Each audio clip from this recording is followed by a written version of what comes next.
welcome to a very weird with Dr. Woodley Wednesday. Welcome, everybody. Thank you guys all for joining us. I'm saying weird for 3 reasons. One, Adrian is not here in the studio. Adrian is in brother's studio. I don't know where. Yeah, I was right. The right way. Oh. Adrian, right there. Touch my finger. Can you touch my finger? Boing! Yeah, so weird for that. Weird too, because I have every light in the house is on, and I am literally orange. So sorry about that. And weird because Dr. Woodley isn't feeling well tonight. So we're here though. We're here. We're doing the best we can with what we got. So we're here. Yes, we're all here. Tina's dropping stars. Ladies, let's talk about our wine first, shall we? Happy, thank you, Tina, for your beautiful, wonderful stars. And yes, I am actually drinking a Kaleidoscope tonight, which is a red wine blend. I was going for, we got it at the Total Wine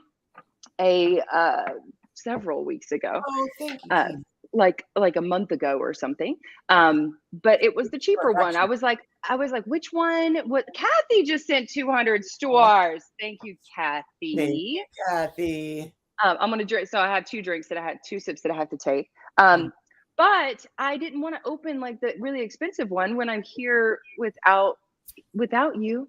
So I went for the $9.99 one, or was it 12? It might have been 12. Whatever. Thank you, Tina and Kathy.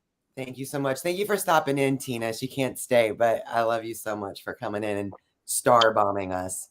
Katie, I have to ask what you're drinking. I am drinking seltzer water. So I am staying hydrated and doing my part because I'm feeling a little under the weather. So we are not partaking in wine tonight. Next time. Yeah, next time we're going to have a real party, because last time we did this, we were sick and we were not partaking in wine. So, yes. Oh, wow. Yeah. Okay. August is going to rock. Yes. It's going to be great. I'm drinking a very special wine. If anyone is in the east side of the country, they know the beautiful Biltmore in Asheville, North Carolina. And this is a very fine wine that my brother was like, well, if you need to drink a good wine, do the limited release Biltmore. Wow, fancy, fancy schmancy. I'm we like, need your brother around more often for the nice wine. I need that someone to come drink it with me. Otherwise, I'm taking a full bottle because I'm not going to let it go to waste. What year is it, Adrian? That's a great question, Dr. Woodley.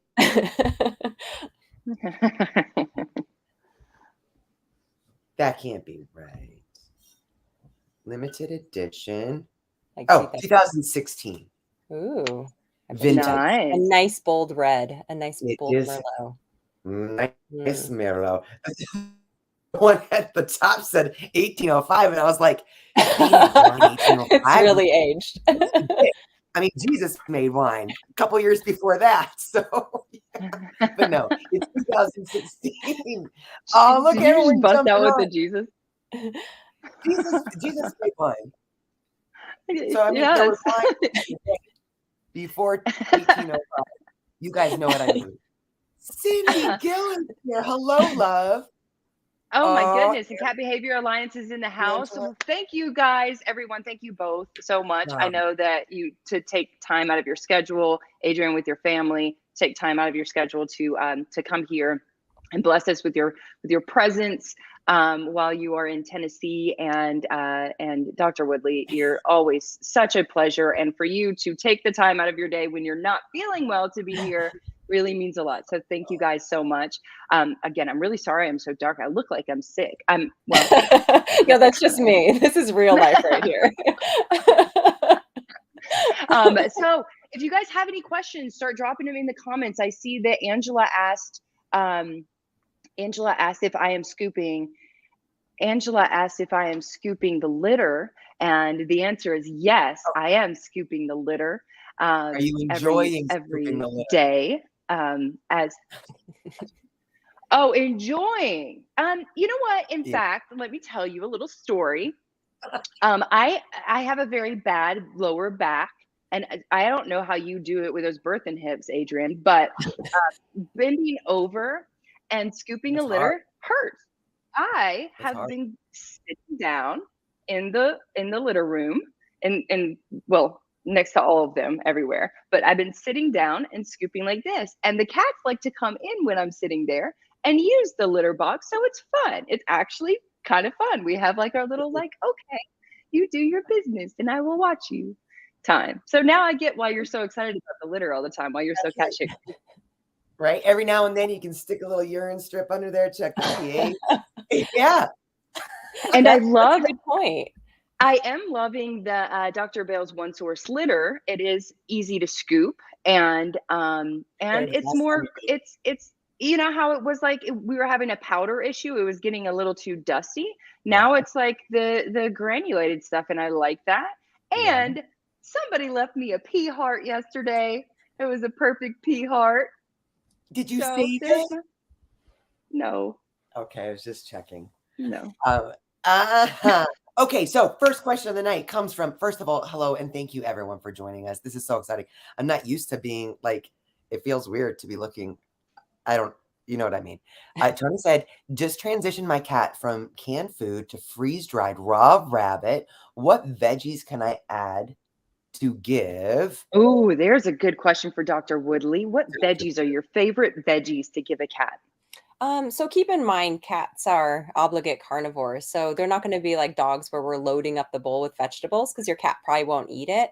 And when I look at what vegetables we can use, I look at prebiotics, things that can feed the good gut bacteria, and also things that can help support optimal immune health. So one of the things that I love using with cats that a lot of them will actually eat it is using either button mushrooms or shiitake mushrooms and just finely chopping a little bit and cooking it in a little bit of grass-fed butter and just putting a little sprinkle on top. And that's really, really good for the immune system. It's a prebiotic. So it's going to help feed the good gut bacteria and support an optimal microbiome. So that's definitely one that I would be looking at. The other one too, that's really helpful and you don't need a lot of them, are going to be things like your broccoli sprouts.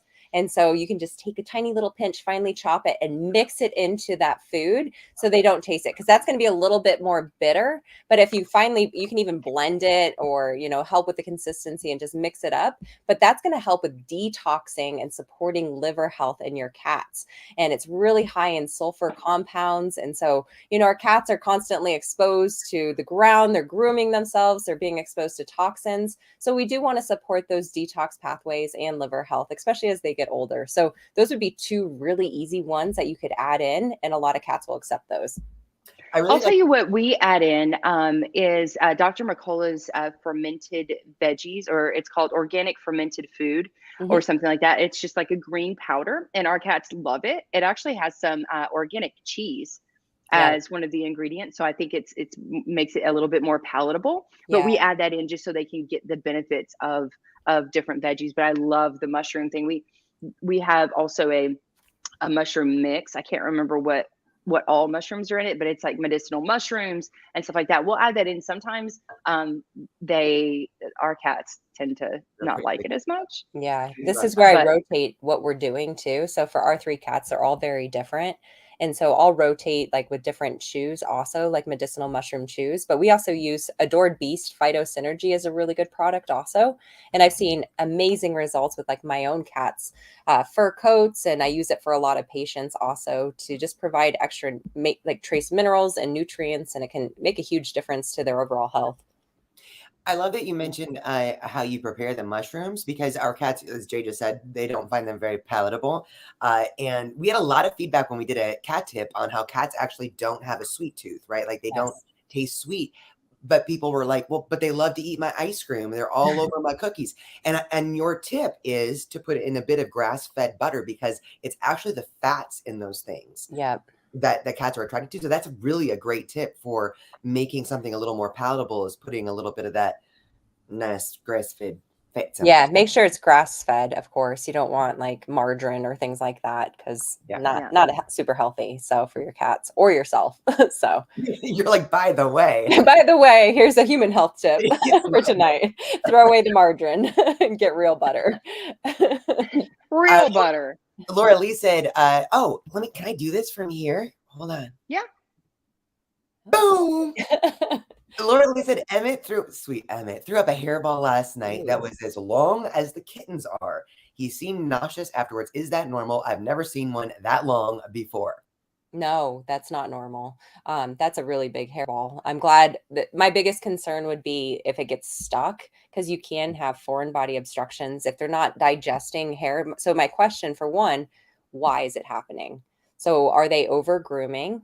What's their digestion like? So we have to look at those factors first versus just trying to, treat a hairball and treat a symptom. Why is a hairball occurring? And he's probably nauseous afterward because that's quite a big hairball. So I would say that would be kind of a normal symptom after producing such a large hairball. But I'd be looking at, are there things we can use like digestive enzymes? I know Coco Therapy has great hairball treats that you can use for your kitty cats and hairballs, using probiotics, supporting gut health. There's a lot of great tests that you can do now. But Laura Lee, if you haven't done that, and if this is a recurring issue, I'd be going down that path to figure out like, why is this happening? Yes. I 100% agree. Big hairballs are scary hairballs. Yeah. Especially if they're as long as a kitten. Yeah, that's a big hairball, and it's probably not a day-old kitten. So yeah. Okay, so Angela said she used to have a cat that loved peas. That's interesting.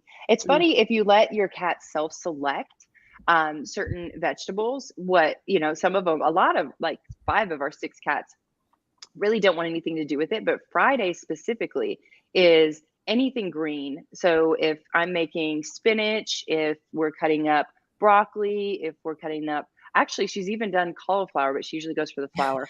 But she will like jump up on the counter and grab it and go and eat it. It's like, wow, yeah, it's interesting that she would want veggies, because cats don't necessarily have a nutritional requirement for them, but there's so many benefits still. Yeah. One of the other things too, what's really fascinating is cats also like melon. So I saw watermelon, but specifically like cantaloupe or your green melon. And I tried this with Moki once because we had some, and I was like, I want to see if this is true. And he wanted to eat the entire thing. And so this is where if, they like certain things like a little melon chunk, and you need to get a supplement or something into them, you can tuck it in there and then they eat it really fast because he was going to town on it. And it's an easy way to hide some drug, like if you need to give medications or supplements for your cats. You said it's an easy way. You just said it's an easy way to hide some drugs. Well, I mean, if they're on medication, so another human tip for you. I blame the fever. I blame the fever. This is going to be an entertaining night. Darby, I missed a question from Darby. Do you have any thoughts on Stella and Chewy's? I know it's not Smalls or Open Farm, but it's freeze dried. Mm-hmm. Stella and Chewy's, we've actually used their chicken, what do they call them? Chick morsels, dinner morsels. Oh, yeah. As food toppers. Yeah. As meal toppers. Do you have any thoughts, Dr.? Yeah, we actually use the freeze dried for our Kiwi cat. So I rotate with that.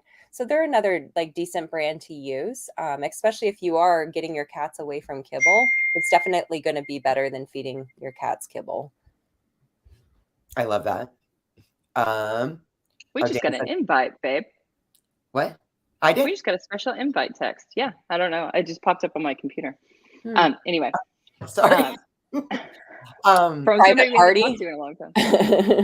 Dana said that that's awesome that she has her own broccoli sprouts. That's so awesome. Yeah, that's amazing.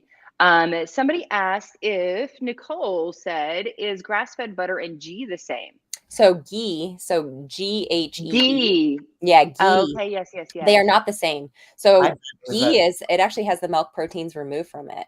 And so if you have a cat that's sensitive to dairy, which a lot of cats and pets are, you can actually use ghee. I have a client who I do acupuncture on his cat, and it's so funny. He has 3 cats, and one of them will literally go, and if the ghee is on the counter, because they cook with it all the time, and it will he'll knock it off the counter and start gorging on it. So you don't want that, obviously. That's too much, but that can be really, really helpful too. So you could use either that or grass-fed butter. Wow. Interesting. I've heard of ghee, but we've never used it.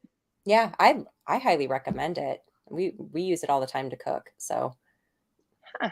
Interesting. I don't really, I guess I don't Lori really cook Kosher's with. in the house. She said cats love What? bananas too. What'd you Cats say? are bananas. She said, "Hey, ladies, Cats cats like love bananas. bananas too." yes. Cats are Cats are funny. I bananas. mean, this is where, trying different things with cats, variety is key still for cats. And as long as you're like the majority of your diet is, an appropriate diet, it's fun to play around with some of that stuff and engage with them. And, it's a great enrichment for them. Yeah, to see what they Yeah. really enjoy. Yeah. See what Uh, they want. Nicole with a great question. Are there any supplements that can help or anything we can do to help sleep through the night? Well, cats tend to be a little bit more nocturnal. So, my question would be, Nicole, is there a behavior change where the cat's now like yowling all night, walking through the hallways, like acting confused? Because if that's the case, then I'd be like, you'd want to do blood work and especially rule out hyperthyroidism. But if it's just your cat's like a cat, what I recommend doing is playing with them. So getting some of that energy out and engaging with them so they're more likely to be tired and want to sleep like when you want to sleep. But it can Yeah. be hard. I mean, we close our bedroom door because I would never sleep. So our kitties and my husband doesn't want them sleeping with us. So, it's probably a good thing because I would never sleep and Yeah. it wouldn't be a good Yeah. thing. I mean, here in our household, we usually just, have a few glasses of wine and sleep through the whole thing. But yeah, cats are crepuscular, so they're more active at dawn and at dusk. So, some of the tips that we suggest is to go do your big time playtime with your cats right before you're going to sleep, and then follow it up with their evening meal, which is hopefully going to be a little bit hearty, and then they'll go through the stages of grooming and sleeping, and so usually you'll at least be able to fall asleep. But melatonin too, pure melatonin, just like 1 milligram of pure melatonin is also, if there's nothing else, like if you can't do it on like with wine, or I'm not saying Don't give give your your cats cats wine. wine. I'm not saying give your cats wine, but if you can't do it with wine, then you can use a small amount of natural melatonin. Yeah, I would say though with like the melatonin and those supplements, it wouldn't be something I do every night. Just because keep in mind, it's interesting. On the human side, it can create really vivid, crazy dreams. And so Uh, I wonder, I mean, it's hard to ask a cat, right, what's happening. So, but also too, you don't want to, affect their hormones and things like that over the long term. So this would be something that you can use every now and then. But melatonin tends to be pretty safe. And there's a lot of neat studies coming out with it also that show that it helps with cancer prevention, treating cancer. There's a lot of neat things coming out in the research. yeah, there's a lot of new information on melatonin that's like kind of like making the interwebs, and everybody's getting into the melatonin thing. But yeah, what's Buzz. interesting is somebody messaged us this week, and they said that, or maybe it was last week, but they said that their poor cat was having terrible nightmares like Mhm. every night. And then they said backstory.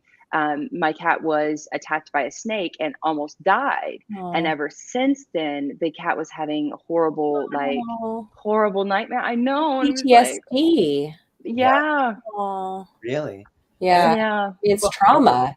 that cats dream too. I mean, they get a kick out of dog videos where they're like running through a meadow in their sleep, but Yeah. yeah, our cats dreaming all the time, kind of doing that same thing, or they'll be flicking their tail, or Yeah. I but caught Pooh Bear today.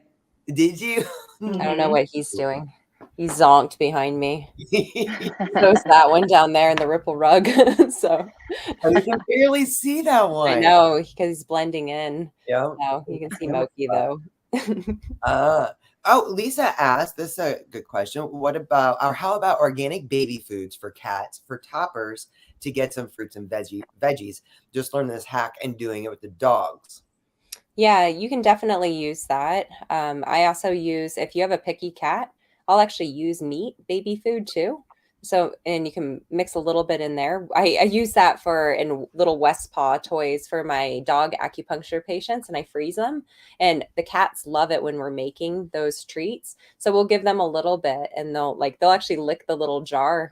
So yeah, you can definitely, use a little bit of your veggies. I wouldn't do a ton of fruit just because it can be high in sugar. Just smaller amounts. Keep in mind the size of the cat in proportion to how much you're using.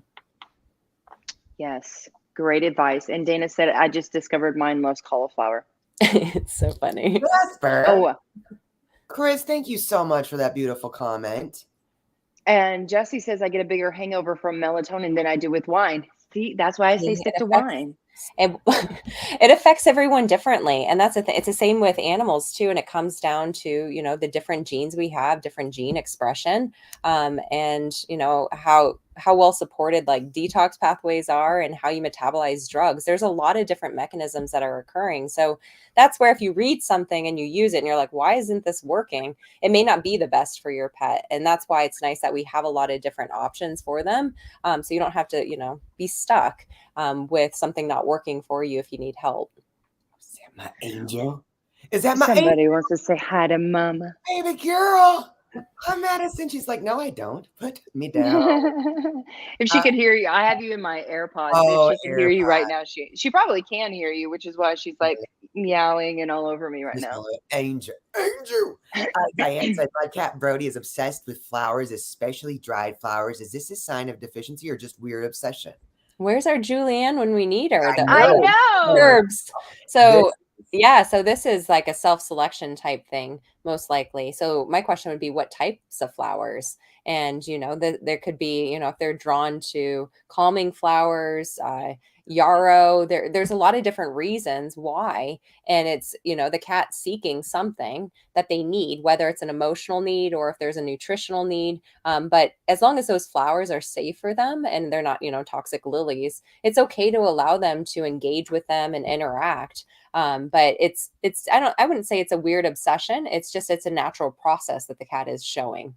And I would really, it sounds like Brody would probably love and herb garden. Yes. Herb garden. Really encourage you to go over to Naturally Cats. And she's over in the UK. So I know that Dr. Judy Morgan actually carries her herbs on her website as well. And it's just fascinating to watch our cats when we let them kind of self-select and how many different things are just so cathartic for cats, how literally helpful for cats. So I would love to see Brody's reaction to an herb garden.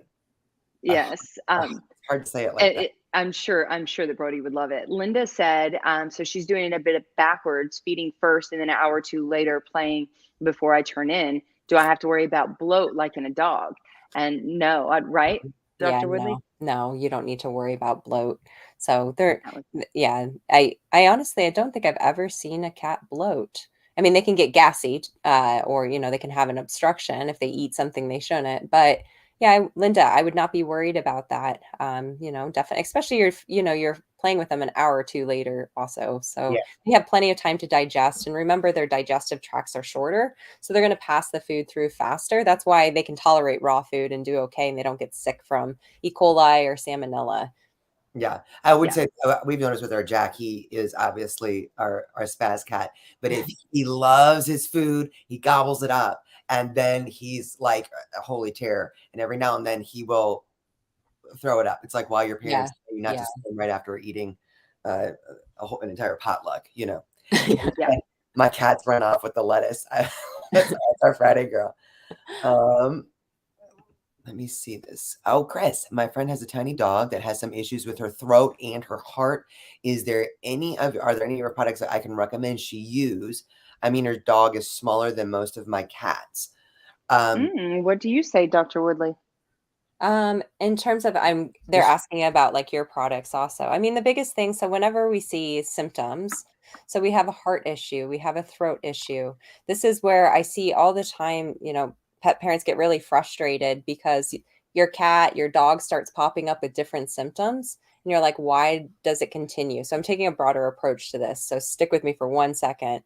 So the thing is that those are symptoms. and we need to look at why did this happen. So going back to the root cause, because if we don't, this is why your cat or your dog continues to develop new symptoms and you stay on that vicious treadmill and stay really frustrated. So what I'd recommend, Chris, for your friend is, for one, I'd be looking at gut health. Gut health is a huge part of overall health. And a lot of pets have inflammation. They have dysbiosis where the good bacteria is outnumbered by the bad bacteria. We can have SIBO overgrowth. There can be leaky gut where the gut lining is inflamed and it's allowing toxins and food and bacteria to pass through into the bloodstream and overstimulate an immune system. That inflammation can end up in the throat, it can end up in the kidneys, it can end up in the heart. And so even though they don't seem related to one another, this is where we have to kind of go a little bit deeper. So I'd be looking at, are we supporting gut health? So what's the nutrition like? Is it an optimal diet?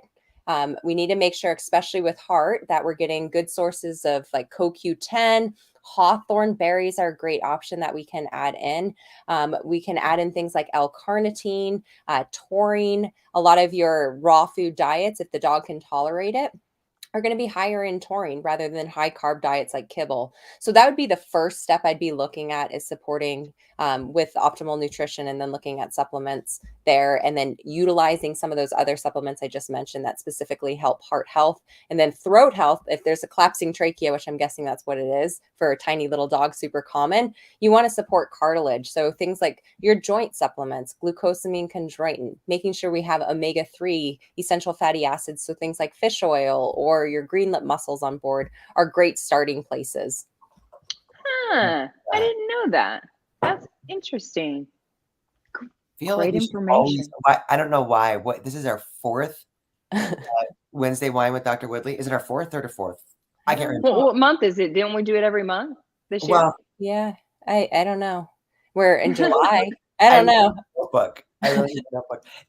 Dr. Woodley doesn't know. She has a fever right now. I'm just focusing on not sweating it out. No So, idea what time it is. I don't know. It's just coming out. I don't even know where I am right now. No.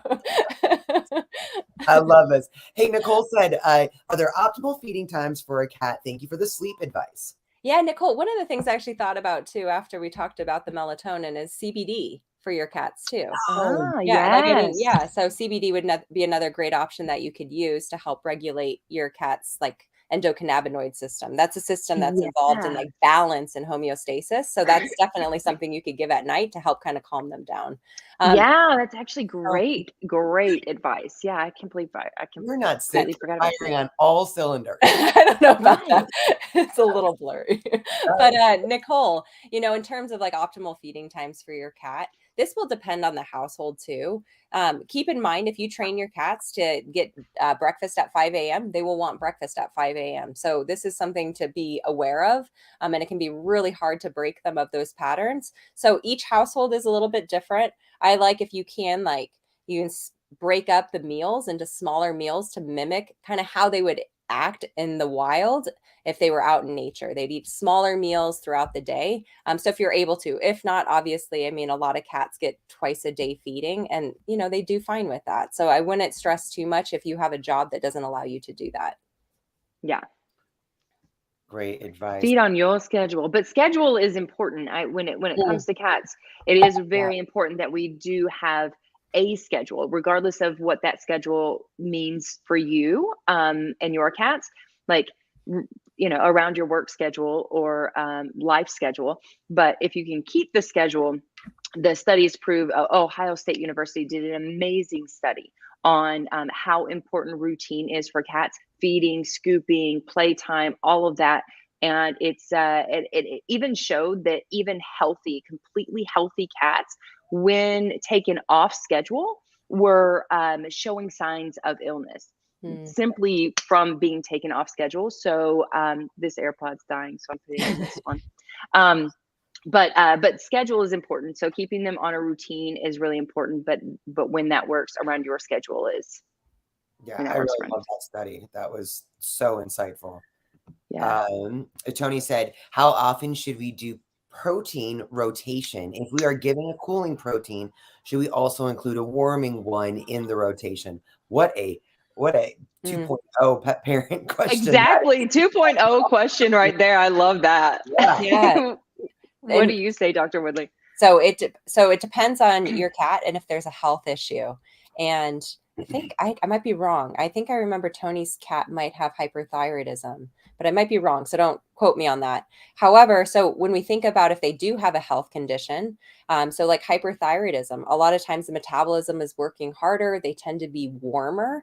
And so this is where you see those kitties that are laying in like the shadow, right? Or they're choosing the hardwood floor. Those cats are where we want to specifically focus on your cooling proteins. So those are going to be things like your duck, your rabbit, your turkey tend to be more cooling. Beef can be typically more neutral. But if you have a healthy cat that doesn't have any health conditions, 100% rotation is key, because keep in mind, all these different proteins are going to have different vitamin, nutrient, minerals. And so by that rotation, we're less likely to develop a long-term nutrient deficiency. And so as long as your cat tolerates it. So I rotate our proteins quite a bit in this house. Sometimes I get a little bit of vomit, I'm not going to lie, but for the most part, my cats do pretty well. And sometimes I rotate daily with the different types of foods that they're getting, different brands and different types of protein. So this will come down to how strong is your cat's gut health.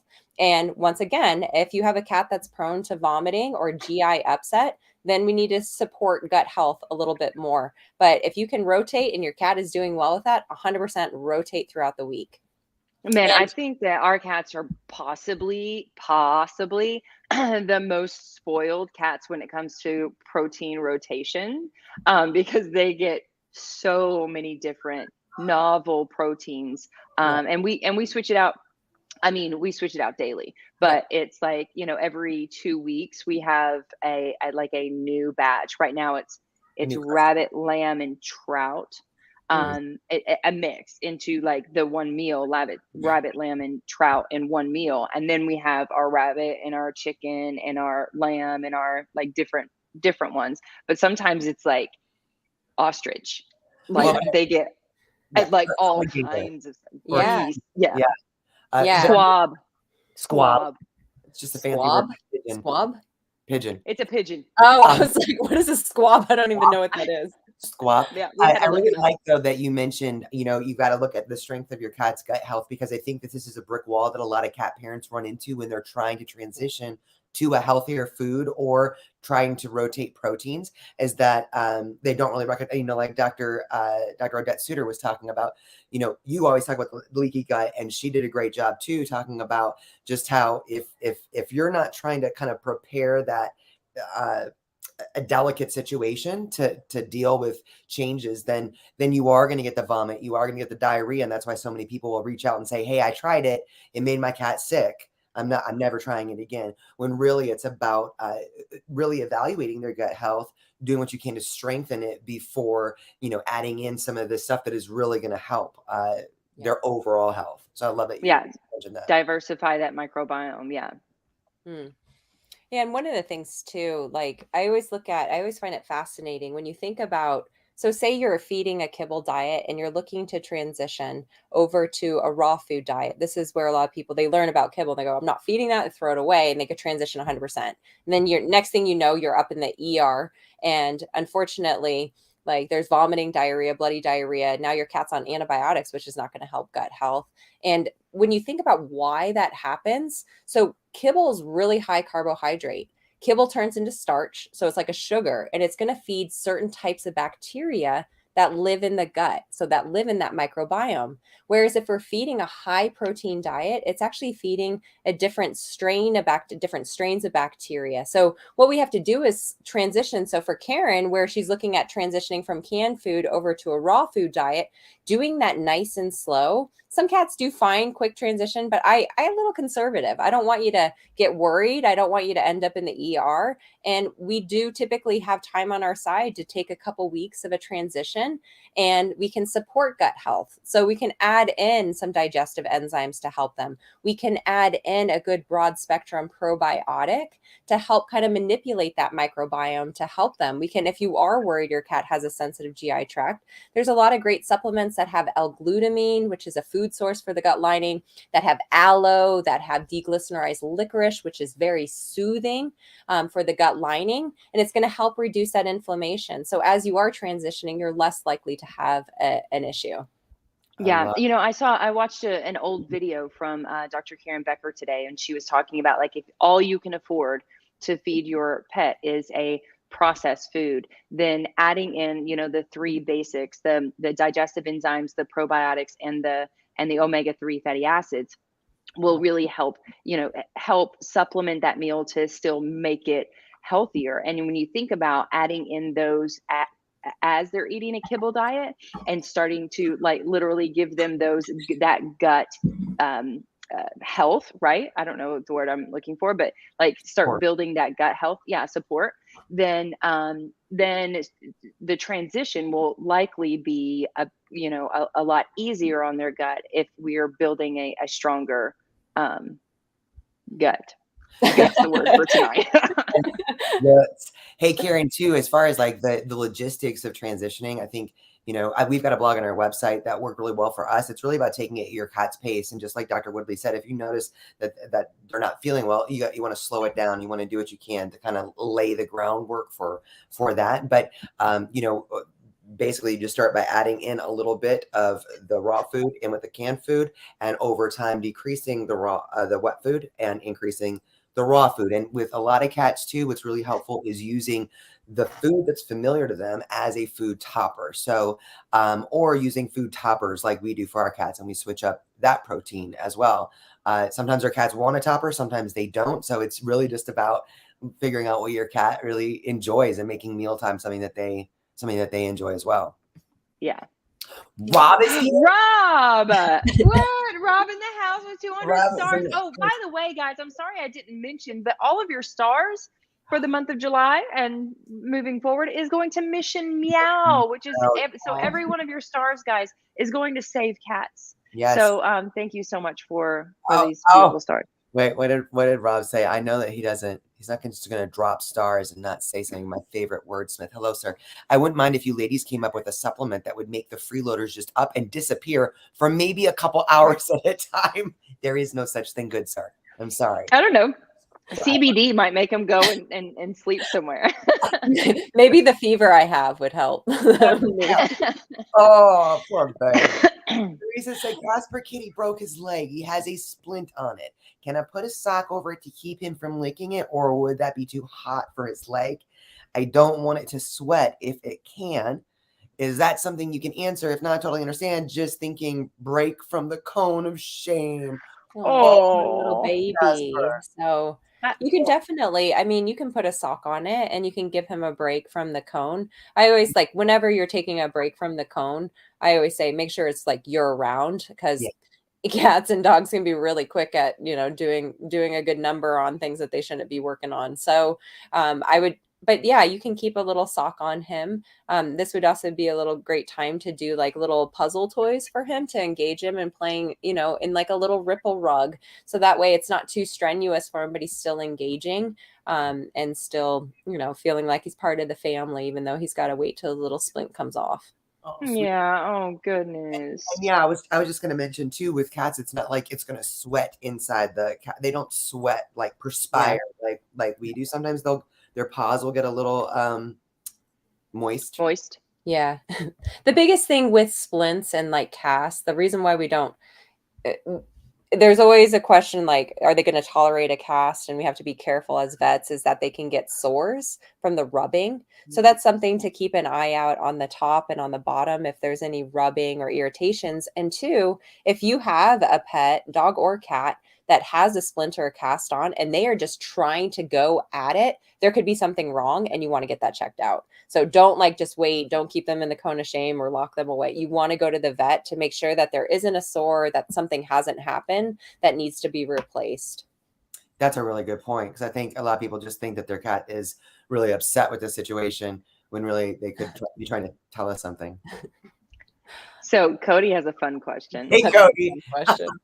Cody says, hello. Should we allow our cat to eat her kills? Roaches, moths, grasshoppers, and small lizards. So what say you? Yeah, well, they're probably going to do it anyways, to be honest, whether or not what's happening.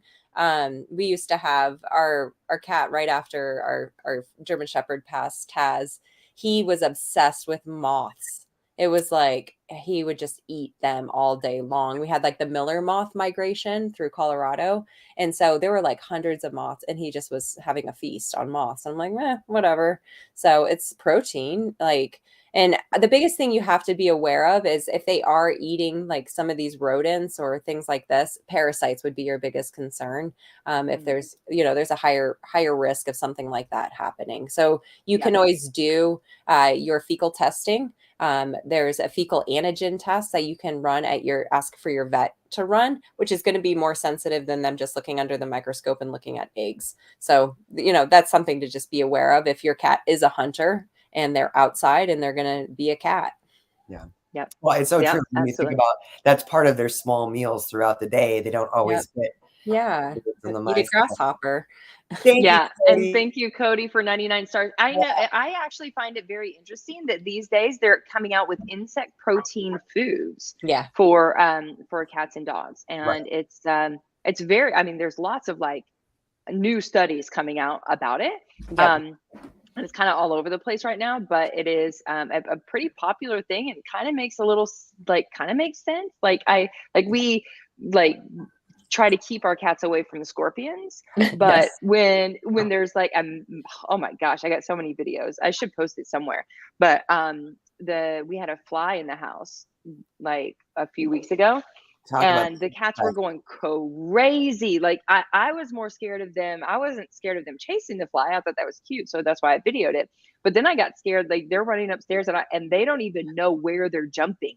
And I'm like worried that they're gonna jump off the balcony like onto the tile. Like I'm like, ah! And then Zorro finally got it, and he ate it, and I was like, all right, buddy. They were literally playing at the fly with reckless abandon, and it was Yeah, I know. They just wreck the whole house, yes.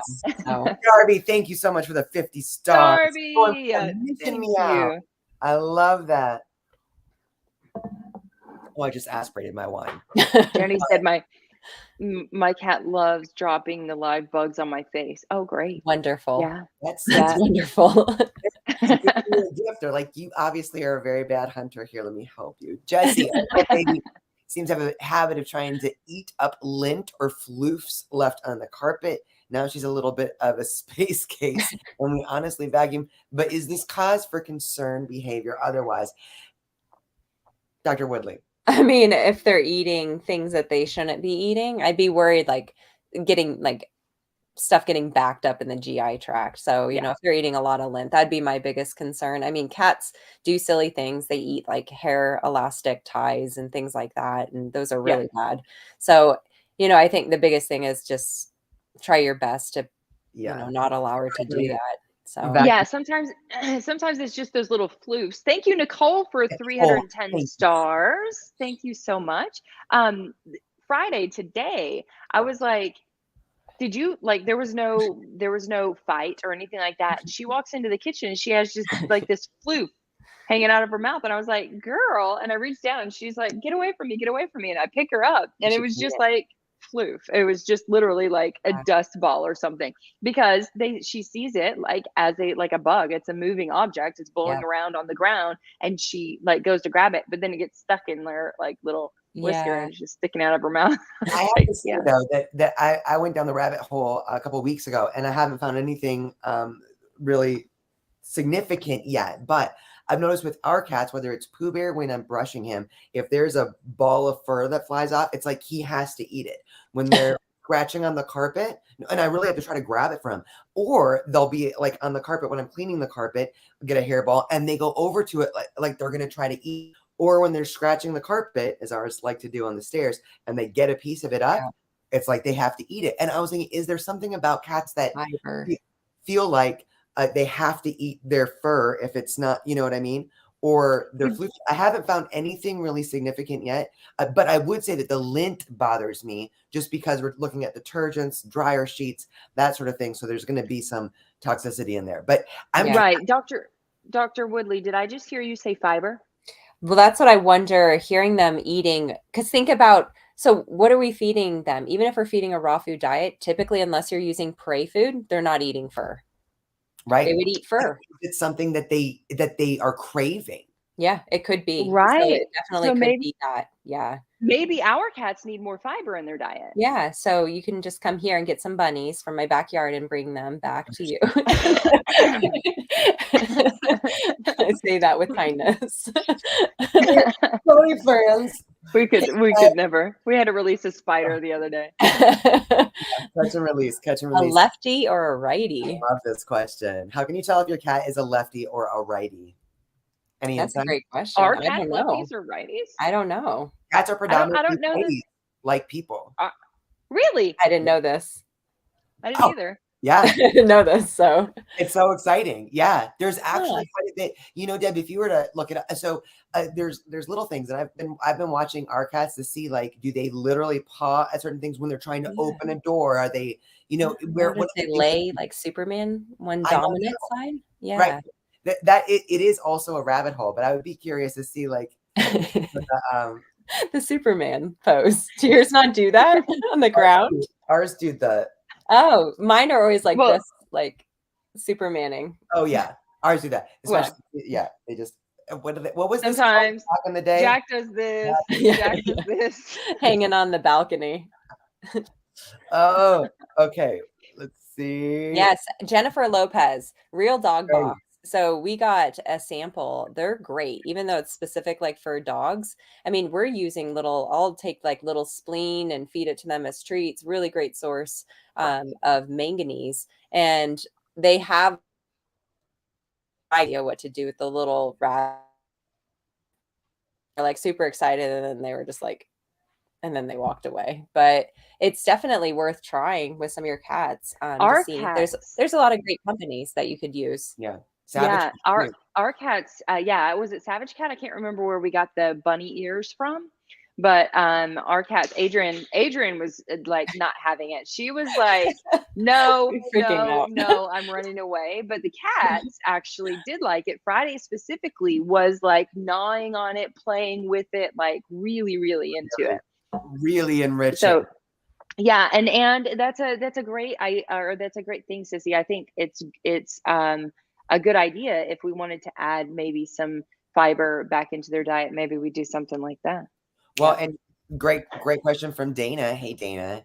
Suggestions for fiber for cats. Jasper does not. He doesn't like pumpkin, and pumpkin would be my first go-to. So what do you say, Dr. Woodley? Sweet potato. A lot of cats like Yeah. sweet potato, so you could try that. Pumpkin though. I mean, pumpkin and sweet potato are a little bit different. So Yeah. I mean, you could see, but this is also where if you're needing extra like inulin, psyllium husk, those are other sources of fiber, and they're going to be different types of fiber too. So each cat, depending on what they need, will be a little bit different.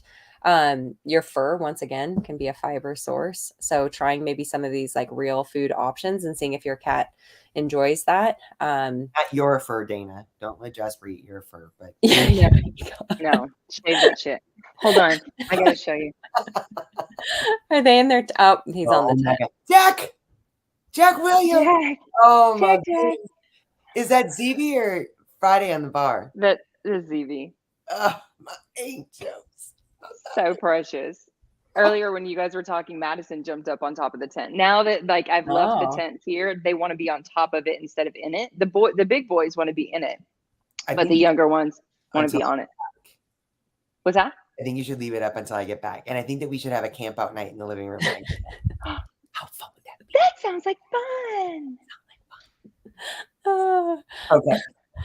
We got time for a couple more questions. Valerie said, is it abnormal psychogenic eating disorder? Is Abnormal I don't know. APED. I have two cats, both obsessed with food, screams, hisses, attacks when food is near dangerous. Blood work is fine. Behavior is fine, except for that raw fed. Oh, okay. So food insecurity. What do you think? Well, there's obviously there's probably like a gut brain issue going on. I'd be concerned. Fecal transplant. Well, definitely. I mean, so what I'd start with is I would do the kitty biome test and actually see like what's going on, because maybe these cats, they probably have severe dysbiosis. And so that's creating, so there's a cute, once again, things are connected. It's not just one or the other, where we have our gut and it's intimately connected with the vagus nerve, which is a direct connection to the brain. And so if there's inflammation, if the gut's not working the way it's supposed to, that can actually travel up the vagus nerve and create inflammation in the brain. And that's where we see behavior problems. So any pet that has anxiety, I always go to gut health first. I'm like, we need to address gut health. And a lot of times, these poor animals are going on, especially cats, like Prozac. And all we had to do was fix gut health, and it helped rebalance them. Obviously, that's pretty extreme behavior. So it's going to take a little bit of time. So those expectations too, this is going to take a bit more time than, just using a drug. But one of the things, what we talked about it earlier, this is where you can use CBD, and CBD can be really helpful, especially if this has been a chronic issue going on for a long time. There's probably an imbalance, and they may not be producing their own natural endocannabinoids in their body, so that we can use plant compounds to replace those and help balance it. So while you're doing like the microbiome test, you're working on gut health, you can use some of those things that are natural calmers to help rebalance your cats. I love that so much. You know what I really love about you, Kate, Dr. Woodley, is what I really love about you is that no answer is like, oh, sure, just use this. Like you always go for the root, which is really what holistic health is, right? Like that's what it is. But even so many holistic veterinarians or people who are holistic minded will be like, oh, then you need this. And we're still treating naturally instead of with drugs, but we're still Yes. treating symptoms, whereas you are always going to the root of the matter. Like, why is this happening though? Like, Well, what is actually going on? I love that, can because then you're actually solving the problem. You don't have to be on a supplement for the rest of their life, right? Yeah, I mean, that's a thing. And like, I mean, my journey is, it's been so frustrating with my husband and his autoimmune disease. And, that's what kickstarted my career years ago, shifting. And it's not always easy. It's not an easy path. And it can be frustrating and it can be hard. And you don't always have the answers. But like, I find it so fascinating when you start looking at like the physiology and how everything is interconnected, and then we can fill in those gaps. And once again, it can take a lot longer, but it's so much more satisfying. I see it over and over again, like, oh, now they have this and now they have that, but I'm using a holistic vet, and I'm like, well, what's the root imbalance? Like, you're telling me a symptom, what's the root imbalance? That's the problem that has not been identified yet, and that's why you haven't figured it out. And Yeah. so it's not easy though. well, perfect lead into what I wanted to say, because one of the things that I really love, like I said earlier, I always feel like we should have a notebook to take notes on some of these things that are just like mind blowing to us in the middle of some questions that we get all the time, and you have such great insight about. And I want to spend the last couple of minutes here. We've got so many questions tonight where you really did kind of give people step by step, maybe run this test first, ask your vet about that, blah, blah, blah. You're so empowering to us pet parents. And I love that you are turning that into literally a course that we can take. You talk about the 5 pillars, you talk about the interconnectivity, you have a community that you really walk kind of hand in hand with people, you can answer these questions in a way that I didn't even know. As a conventionally trained veterinarian who has studied Chinese herbs, you're integrative, you've done all of these things, herbs, you can actually say, hey, if someone says my vet wants to run this blood panel, you can say, well, actually, I think this would be a little more thorough. So go ahead and have this done. You can really give that direction that helps better try to target what that root cause is. Can you talk a little bit about your course? And you kind of talked about the inspiration a little bit right here. For anyone that's curious, we have actually a link to see if you're a good fit for her course in the description of this video. But you exemplified it so many times tonight, how it's so empowering to ask certain questions, to know what we're looking at, to think about different things, to try to get to the root of it. Yeah. Well, here's the thing. I mean, I'm sure a lot of cat parents here super overwhelmed by the amount of information that's out there, right? That's so overwhelming. And what I find happens is that people, they start getting lost down the rabbit hole, and they stop taking action because they go, I'm too scared, I'm going to screw it up. I don't know what the next step is. I'm afraid. I don't know what to do. I'm overwhelmed. And what happens when you're overwhelmed? You just stop.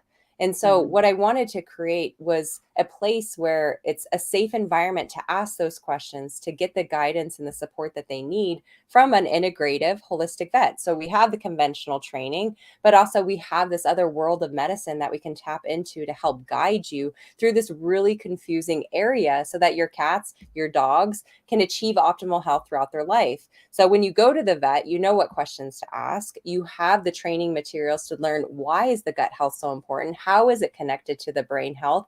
And why does that relate to your own pet?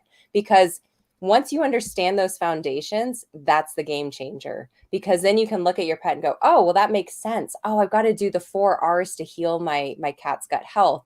Oh, I need to go through these 3 phases of detox, but I need to do this first. And then you have the support of me to ask those questions every single week. And what we did is we created a lifetime program, because there's not enough of us out there. And so many of us have really long wait lists for one-on-one. So now what we can do is take the power of a community just like this and support you with education, the tools, the knowledge, and the guidance from myself, so that you can start taking action and get those results that you really want. So it's called the Healthy Holistic Pet for Life Blueprint. And so it takes you through all phases of your dogs or your cats. It covers, you can use it for any of your pets. You can ask any questions of your current fur family, any future fur family. And once you're in forever. So if you need to use it now, or you need to take a break, or you get a new pet, you can dive back in, ask those questions. So it's essentially kind of like a pet insurance plan from a holistic perspective. What I love too is that there's so many times that, you know, we talk about reactive care or symptomatic care. And I think that we go into the vet and like, hey, my cat is sneezing, or my cat is doing this, or my cat's doing that. It's like a round of antibiotics, or maybe we need to do steroids. We're not looking at the fact that it could be a simple toxin in the air, a plug-in or an aerosol spray that we're using, that you look at all those emotional health, environmental influences, toxins, whatever it may be. So it could be something the root cause could be something so simple that we're just not even. Yeah. And the vet didn't even know to think about it, because we're not taught so many of these things in school. But they're treating it with something that is actually impacting their overall health in ways and making it worse. Really is really frustrating. It becomes a cyclical situation. Aaron Lindy said, totally worth it. I just think it's such a brilliant idea. You know, yes, you really come up with a way to be able to help so many people navigate this. Yes. So yeah, much. Absolutely. Really and if you guys are interested in Dr. Katie's program, the link is in the description here. So you guys can click on it and have a consultation and see if, you know, it's a good fit for you. So do click on that link and check out amazing Dr. Katie Woodley, who's not feeling well, and we need to go. Dr. Katie helped me through today with my vet and dealing with the rabies vaccine. Thank you, Dr. Yes. Katie. Well, that's the thing. I mean, there's so many pet parents that you go and you know what you need to do, but it helps to have the support of a community and to have me help like guide that and give you words and support, because it feels lonely, you know, and it's so. Yeah, it is. It's so hard. And I've been there. I've been there on the human side. And, you know, it was awful. I will never forget that day, like 8 years ago, being laughed at for asking about if food can affect my husband's gut health. I was like, really? This is insane. But that's happening in the pet side. And so I want to be a part of creating this change and making it faster and supporting more and more people who want to be a part of this movement. It's so empowering. It's so proactive. It's just brilliant. Lots of sweet comments. Laura Lee, I don't know if I'm gonna be able to make it over to North Carolina. Tell Sloopy I'm so sorry. Yeah, my week fills up super quick when I'm in. Oh yeah. I'm like, this is the most I get to talk to Adrienne while she's gone. So, but thank you guys so much for joining us this evening. We are we're all in our different places around the planet, and we're so happy together for a minute, even though you're not feeling well. And no, we made it. So but everybody send their positive healing vibes to Dr. Katie. It sounds like she possibly has what Adrienne and I have just gone through. So we'll see. It's day 1, so hopefully it'll be better when I wake up in the morning. Yes, I appreciate everyone's well wishes. let's send well wishes and prayers for Dr. Katie Woodley. And thank you so much for joining us tonight. We will be live, guys, on Instagram on Tuesday with Dr. Lori Kozier and Dr. Judy Morgan. We are going to be talking about the very controversial, apparently, topic of neutering your male cats, waiting to neuter your male cats. We had a big blowout on Instagram, and indoor male cats, just for do what? Let's specify indoor male cats. Right. So we're going to be discussing that with some amazing veterinarians on Instagram on Tuesday, and that's when you will see us next. So we love you guys so much. Thank you so much for joining us, and we hope you have a beautiful Whisker Wednesday. Bye, Bye, guys. Good night, Dr. Katie. Feel better.